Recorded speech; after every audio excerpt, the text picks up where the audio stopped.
Today lecture is very important और ये बहुत ज़्यादा थोड़ा इसमें कन्फ्यूजन है ड्यूरिंग माय एससीसीए स्टडीज़।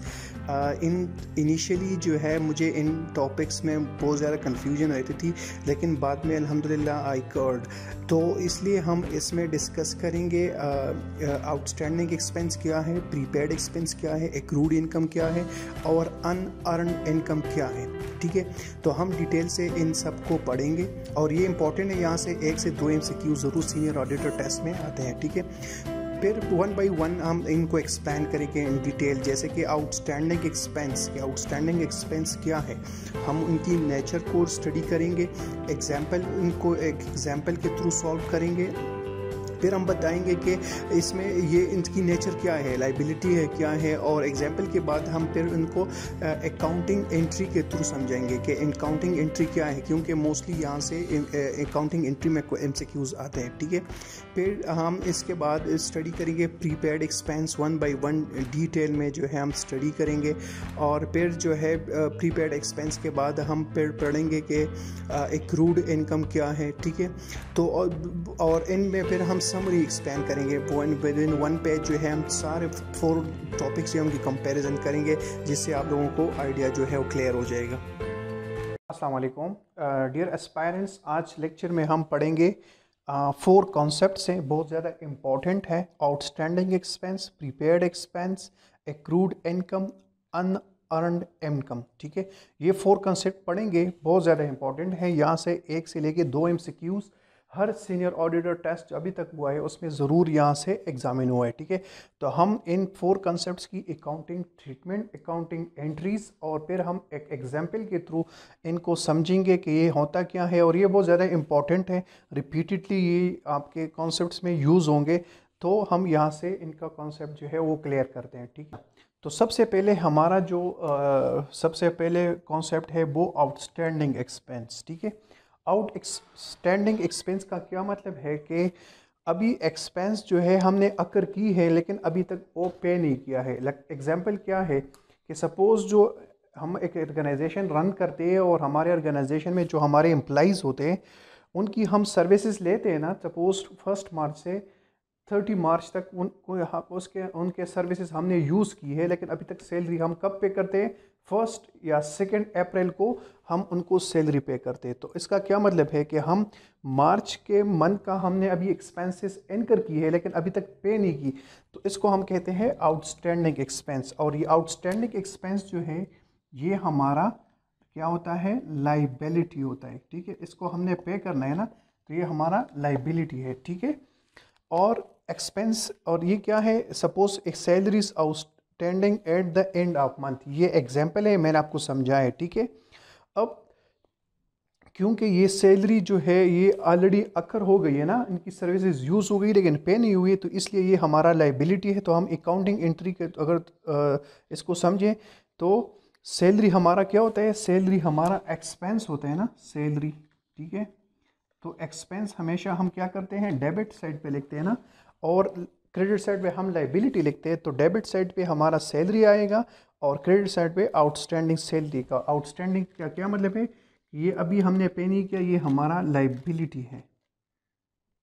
ठीक है, तो हम इसकी काउंटिंग एंट्री यहाँ से, तो सीनियर ऑडिटर टेस्ट में या तो वो आपसे कहेगा कि मुख्तलिफ से एग्जाम्पल्स दिए होंगे कि salary paid in advance, salary पे एट द ईयर एंड, और तो आपको कहेंगे कि ये आउटस्टैंडिंग एक्सपेंस है, कि ये प्रीपेड एक्सपेंस है। फिर अकाउंटिंग एंट्री जो है भी कभी कभार जो है अकाउंटिंग एंट्री के बारे में पूछते हैं कि आउटस्टैंडिंग एक्सपेंसेस के करेक्ट एंट्री कौन सा है। ठीक है, डिफरेंट अकाउंटिंग एंट्रीज यहाँ पे सपोज डेबिट आउटस्टैंडिंग सैलरी लिखा होगा और क्रेडिट जो है वो सैलरी लिखा होगा, तो इस तरह तो उसमें आपने करेक्ट आंसर को चूज। अच्छा जी, सेकंड कॉन्सेप्ट है प्रीपेड एक्सपेंस। ठीक है, तो प्रीपेड नाम से हमें पता चलता है, pre mean before and paid expense. ठीक है, जो हम एडवांस में जो एक्सपेंसेस पे करते हैं उसको हम कहते हैं प्रीपेड एक्सपेंस, और ये हमारा क्या होता है, एसेट होता है। ठीक है, क्योंकि हम एडवांस में जो एक्सपेंसेस पे कर रहे होंगे तो अभी तक हमने उसकी बेनिफिट जो है यूज़ नहीं की, लेकिन हमने एडवांस में पे किया है।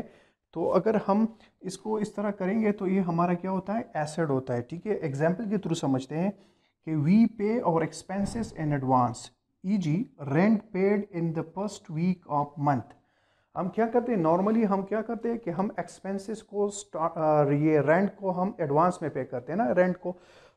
सपोज 1 मार्च पे हमने रेंट पे किया है, मंथ ऑफ मार्च के लिए हमने 1 मार्च को रेंट पे किया होगा। अभी 30 मार्च तक जो है हमने क्या किया, सपोज 1 वीक 7 मार्च जो है अभी हमने एडवांस में रेंट पे किया है, लेकिन अभी तक हमने वो बेनिफिट यूज़ नहीं की।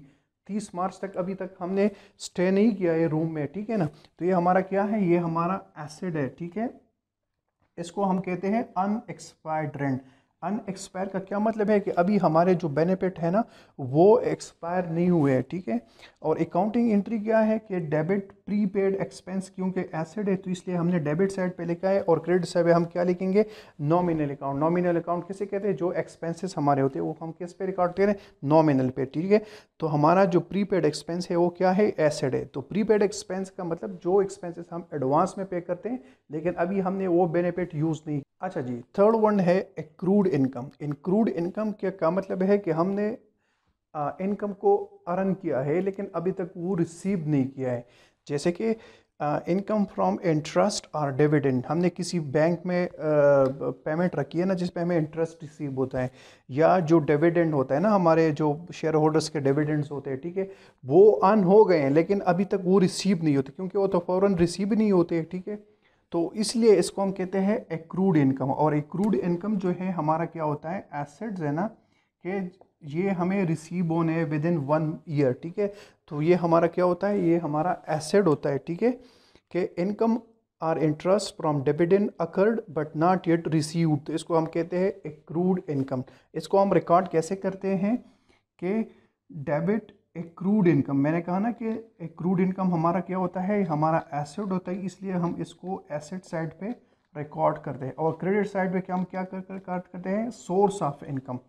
क्योंकि हम जो क्रेडिट साइड है ना, क्रेडिट साइड, इस पे हम क्या रिकॉर्ड करते हैं, हम अपना इनकम रिकॉर्ड करते हैं। जो हमारा प्रॉफिट होता है वो हम क्या रिकॉर्ड करते हैं, क्रेडिट साइड पे रिकॉर्ड करते हैं। तो ये हमारा इनकम तो है क्रेडिट साइड पे, लेकिन डेबिट साइड पे हम क्या करेंगे, एक्रूड इनकम करेंगे, कि वो इनकम जो अभी हमने अर्न किया है लेकिन रिसीव नहीं किया है, तो ये हमारा क्या होगा, एसेट होगा। तो इस तरह एमसीक्यू आएगा कि एक्रूड इनकम जो है उसका नेचर क्या है। एमसीक्यू आ सकता है कि एसेट है, लाइबिलिटी है, एक्सपेंस है, तो हम इसको एसेट ट्रीट करेंगे, और ये अकाउंटिंग एंट्री जो है इसकी। अच्छा जी, जो लास्ट वन कंसेप्ट जो है वो है अन अर्नड इनकम, ठीक है। वो इनकम जो अभी हमने अर्न नहीं किया है लेकिन वो हमने रिसीव किया है। इनकम रिसीव्ड इन एडवांस, जो एडवांस में नॉर्मली हम जो इनकम रिसीव करते हैं उसको हम कहते हैं अन अर्नड इनकम। नॉर्मली क्या करता है बिजनेस, सपोज कंस्ट्रक्शन कंपनी है, कोई प्रोजेक्ट लेता है ना, सपोज 5 ईयर प्रोजेक्ट है कि हम ये मोटरवे बनाएंगे, ठीक है, 5 ईयर प्रोजेक्ट है। तो होगा क्या कि सपोज आप इसमें ना ये 1 मिलियन की प्रोजेक्ट है और आप इसमें से 0.5 मिलियन जो है एडवांस में रिसीव करते हैं। अभी आपने काम शुरू भी नहीं किया लेकिन 0.5 जो है आपने रिसीव किया है, तो ये अनअर्न्ड इनकम है। तो हम इसकी अकाउंटिंग एंट्री कैसे करते हैं कि डेबिट नॉमिनल अकाउंट क्रेडिट अन इनकम, ये हमारा क्या होता है, ये हमारा लाइबिलिटी बन जाता है ना। लाइबिलिटी क्यों बनता है, क्योंकि अभी हमने काम नहीं किया है, तो हम काम करेंगे 5 साल जो है ये कंस्ट्रक्शन का काम करेंगे, तो ये हमारा लाइबिलिटी है कि we will do this work, तो इसलिए ये हमारा लाइबिलिटी होता है। इसको हम कहते हैं अन इनकम क्रेडिट साइड पे, और डेबिट साइड पे नॉमिनल अकाउंट, ठीक है। तो फिर होता क्या है कि सपोज साथ साथ में 1 ईयर में 1 ईयर अगर हमने एडवांस 1 ईयर का पेमेंट रिसीव किया है, तो 1 ईयर बाद अगर हमने कंस्ट्रक्शन कंप्लीट किया 1 ईयर का, जो पैसेज में हम करते हैं ना, वर्क इन प्रोग्रेस जैसे कहते हैं, तो हम फिर क्या करेंगे, वो 1 साल का जो रेवेन्यू है उसको हम रियलाइज़ करेंगे, उसकी हम अकाउंटिंग एंट्री यहाँ से रिवर्स करेंगे और वहाँ पे रिकॉर्ड करेंगे। तो नॉर्मली उसको हम आगे, क्योंकि अभी आप यहाँ पे कंफ्यूज हो जाएंगे, तो इसलिए हम अन इनकम का कॉन्सेप्ट ये है कि वो इनकम जो हम एडवांस में रिसीव करें उसको हम कहते हैं अन इनकम, और इसका नेचर क्या होता है, ये हमारा लाइबिलिटी होता है, ठीक है। आपने ये बात याद रखनी कि ये हमारा क्या होता है, लाइबिलिटी, और आपने अकाउंटिंग एंट्री जो वो याद रखनी है।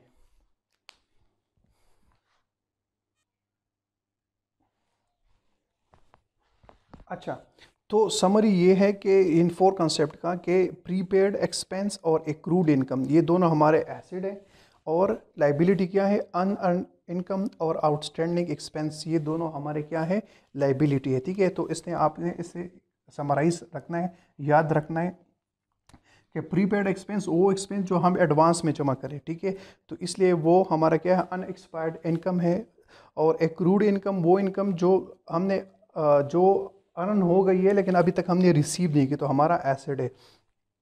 अनअर्न इनकम वो जो हमने एडवांस में रिसीव किए, और आउटस्टैंडिंग एक्सपेंसेस वो एक्सपेंसेस कि हमने सर्विसेज यूज़ की है लेकिन अभी तक पे नहीं की है, जैसे कि सैलरी। ठीक है, तो ये था हमारा कंसेप्ट। 4 अकाउंटिंग कॉन्सेप्ट्स थे, तो इसने आपने समझे और इसको हम मज़ीद आगे जो